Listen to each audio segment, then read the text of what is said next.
Welcome to the Tank Podcast. In this week's episode, Joanna Walsh reads from her piece Craft in the Digital Age, an investigation into the politics and technologies of crafting.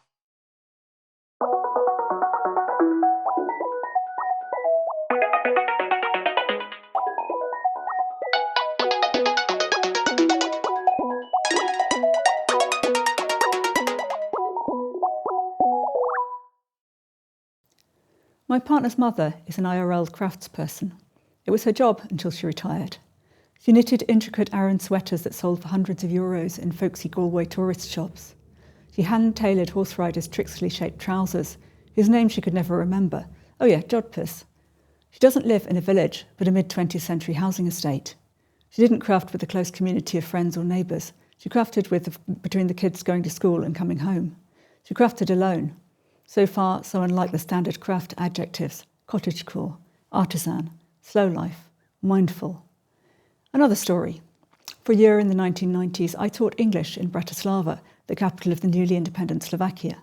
On the Austrian border of the ex-Eastern Bloc, it was already a Western city, but the family I rented a room from took me back east to visit their home village on the Ukrainian frontier.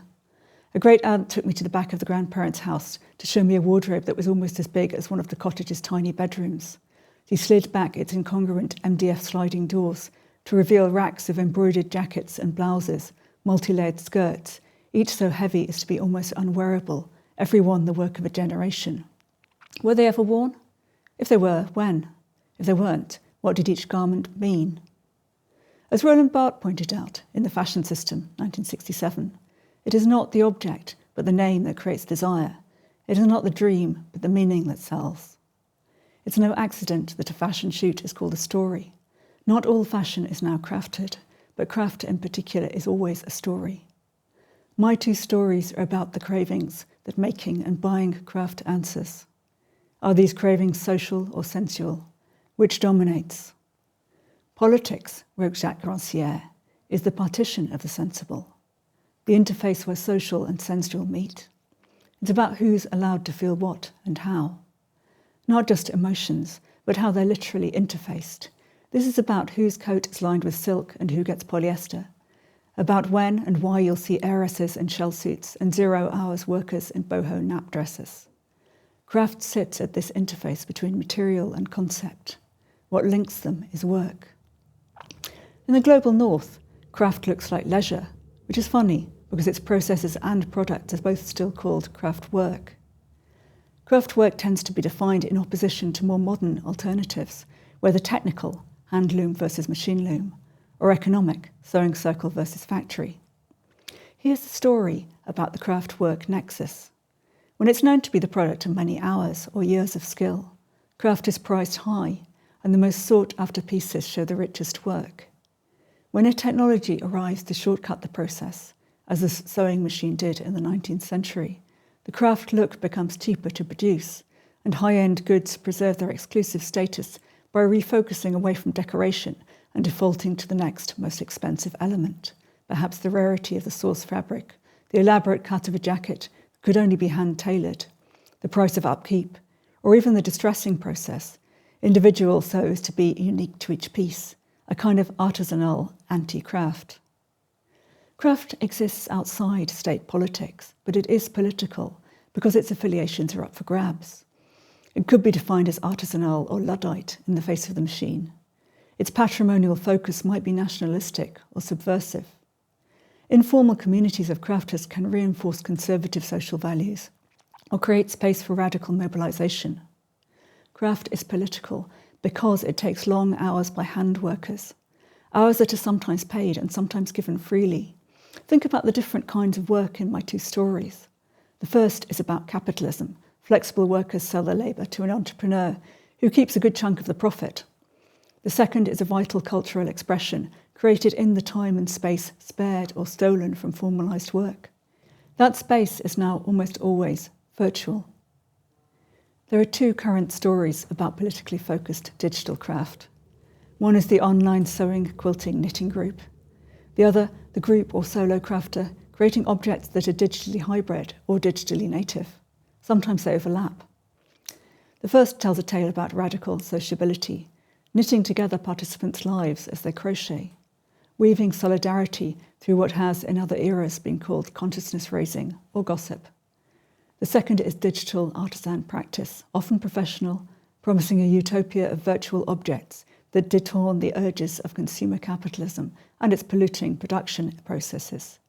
Both visions offer glitchy promises of change. Craftivism, a term coined by Betty Greer in 2003, exists at the nexus of feminist reclamation and activism, environmentalism, anti-capitalism and labour justice, and its outcomes range from the works produced to the creation of activist communities. Based as it is in the making of material objects, how does craftivism work out online? Internet craftivism was big in lockdown. In response to slow and inadequate state PPE provision, people, mostly women, got together remotely to sew decorative cloth masks. Both the crafters and their productions had a range of political affiliations. Some lockdown masks had slogans, from Black Lives Matter to anti-vax. Online groups range from the regular socials like Virtual Queer Crafting, run by the University of Michigan Center for Gender and Sexuality, that uses craft to explore and reclaim gendered practices, to tradwives, such as the anti-abortion, gender-critical Instagram community Trad Wives Club that muses, if only they offered homemaking as a degree programme instead of gender studies. Like the craftivist Pink Pussy Me Too hats, lockdown craftivism has been heavily scrutinised.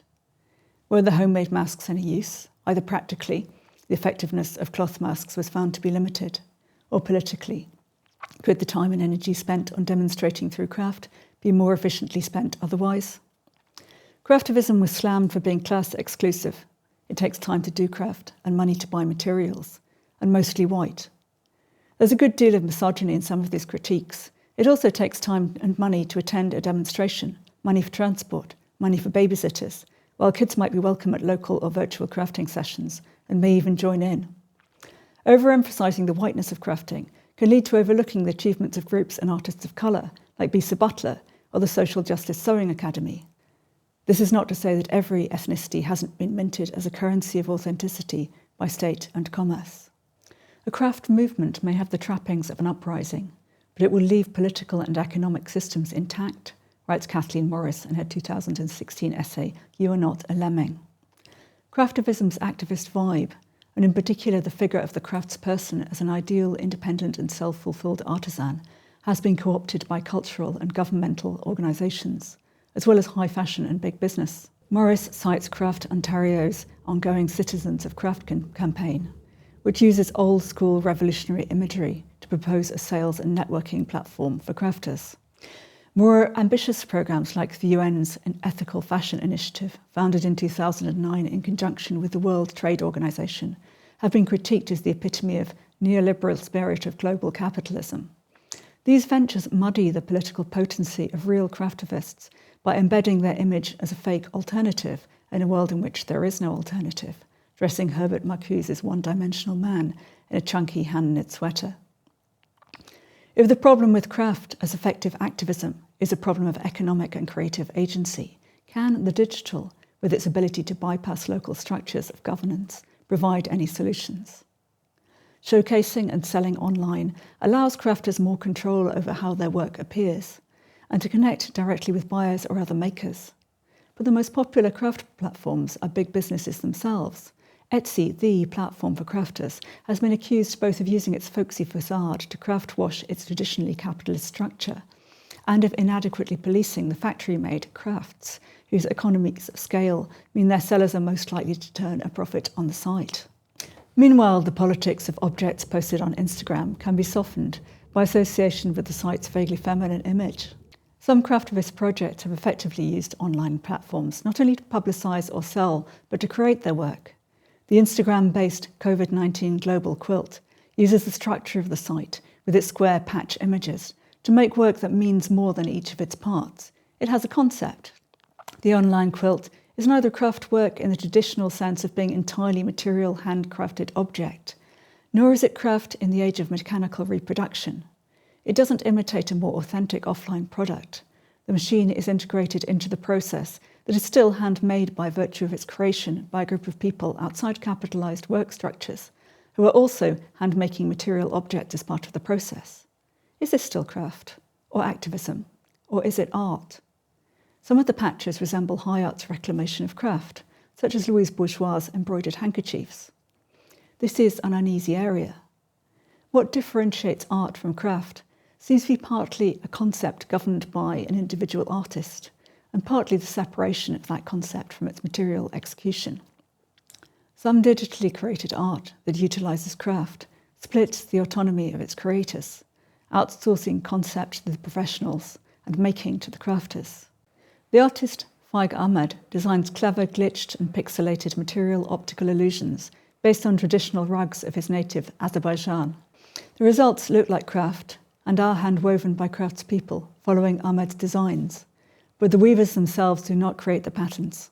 Does this matter? Many big-name artists had studios relying on input from uncredited assistants. Traditionally, craft is anonymous and often communal, but there is usually no sharp division of labour or dramatic pay gap between designer and maker.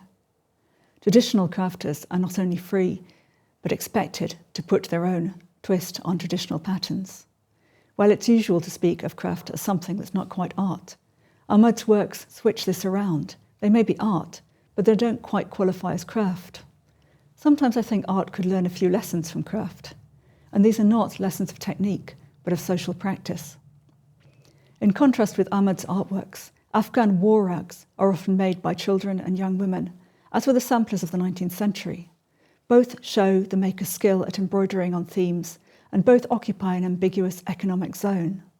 Samplers by poor girls were sold on their behalf at sales of work, and Afghan war rugs appeal to the same blend of charity in the buyer and sentimental appreciation of the work's naivety. These apparently anti-Western rugs, the most well-known show, the 9/11 attack on the World Trade Center, were sold to global northerners, often military personnel stationed in the country. Rugs are copied from previous rugs, and in the process their design elements shift.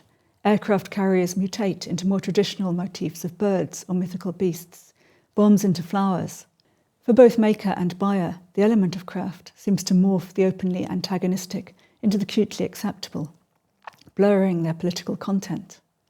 But the rugs do have more subtle political effects. Unlike Ahmed's rugs, each Afghan war rug design mutates during the process of making due to its weaver's traditional practice of adding a personal twist. Nigel Lendon, who runs the blog The Rugs of War, documents how makers take pride in the decorative flat weave skirts at the top and bottom of the rug. These minor elements are like the anonymous maker's signature, and they reveal the degree to which makers may vary the overall design. These rugs cannot be made to order from a master pattern. Ironically, craft's analog nature makes these rugs much more like digital than Ahmed's rugs. Structured like a digital process, craft is a virus, a meme, an IRL glitch, not just the controlled rendering of a glitchy appearance. Craft fails in its constant mutation to be a product. Craft is never an exact reproduction, and so cannot be defined as a product separate from its process. Even handmade craft objects that are reproduced exactly, whether in the name of art or capital, are not really craft. Perhaps the most enduring political power of craft as a non-art practice is the impossibility of systematization. Rancière saw radical sensibility as a double process. The personal involvement of the worker with the object produced creates an interface of politics, which might just offer some challenges to capitalism. This process crucially has the capacity to be a non-monetarized activity, if one with a social currency, a potlatch of extravagance, an excess of product with no capitalized market or system for distribution, a waste of money and time that could be used for productive work. In other words, a creative act. If craft is not literal reproduction, can it also change the nature of social reproduction? It's a big ask to expect a knitting needle to puncture a government. You can't fix capitalism by buying a hat, however fairly its makers are paid, nor can the social networks of crafting replace welfare or labour legislation, though they may create spaces in which makers can feel enough autonomy to begin to demand change. An Afghan rug or a crocheted Afghan has other jobs. It can provide warmth, a means of survival, and yes, less tangible feelers towards a good life, beauty, connection, community, creativity. At its best, craft is a form of work that is also a form of play. Craft remains a luxury for the maker as well as the buyer. Its biggest luxury is the time demanded by handmade processes. Passing this cost onto the potential customer raises the uncomfortable paradox that this most homey art form becomes doubly exclusive. Craft's luxury status can be used positively, though. It opens a space to demand, as Audre Lorde wrote of poetry, this luxury as a necessity. Craft is the lushness of everyday life, made of scraps of material and scraps of time. Pieced together like the COVID-19 global quilt, it is greater than the sum of its parts. It can be used as a protest tool, but also offers scope for individual and collaborative creativity and community, incommensurable goods that are not means to an end. Craft is not a cause, but an effect of politics. On its behalf and on ours, we must demand these scraps of uncapitalised time and the money to afford these scraps of fabric at the very least. Trying to bring together the artisanal with the virtual, I told my partner's mother that I'd help her set up an Etsy shop. There were buyers out there who'd truly value her skills and would pay well for the handmade, and I wanted her work to be well paid. I wanted her to seize the means of production, so the money went directly to her, the crafter. It was after lunch on Christmas Day. We were both slightly drunk. It seemed like a great idea at the time, but so far we haven't mentioned it again.